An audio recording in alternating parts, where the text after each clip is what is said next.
আমালি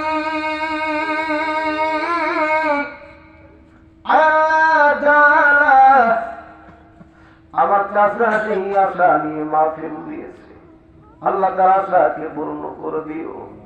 আল্লাহ তারি বাবা মারহুম জনাব হায়দার আলী প্রামাণিক, আমাদের দাদা, আমাদের মুরব্বী, আল্লাহ বেশ কিছুদিন হয়ে গেল তোমার বান্দা তোমার ডাকে সারাদিন 3.5 হাত মাটির নিচের বাসিন্দা হয়ে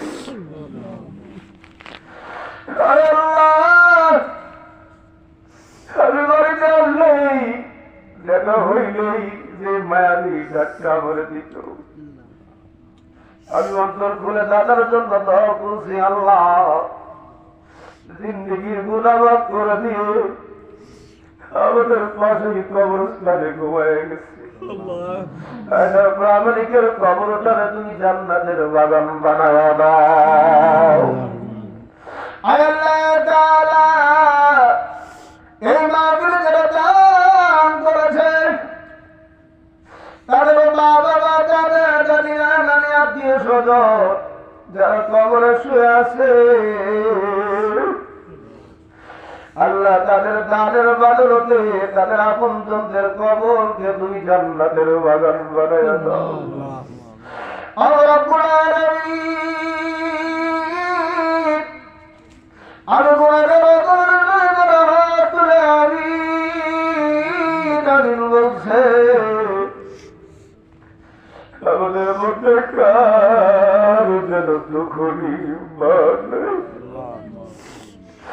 আমাদের মধ্যে কার যেন বাবা দুনিয়াতে নাই, বউ কান্দে বাবা কান্দে কবরে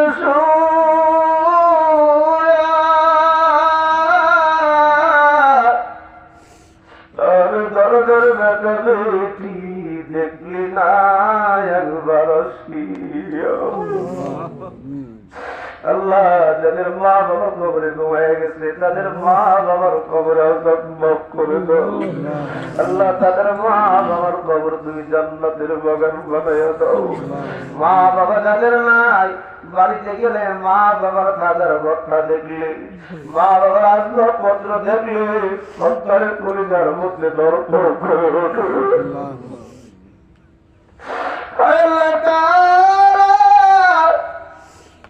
আল্লাহ আমাদের বন্ধু থেকে আমাদের অনেক বড়কে, আমাদের অনেক দাদা, অনেক দাদি চলে গেছে। আল্লাহ আমার চাচা, বেশ কয়েকজন চাচা দুনিয়ার থেকে চলে গেছে। আল্লাহ সকল মুরব্বীদের কবর আযাব মাফ করে দাও। আমার যে সকল চাচা ভাই বেড়াদার বেঁচে আছে সকলকেই হিংসা মুক্ত, অহংকার মুক্ত, তাকাব্বুর মুক্ত আল্লাহ জীবন যাপন করার তৌফিক দান করো। সকলকে হিদায়াতের মতো দৌলত দান করে দাও। আমালি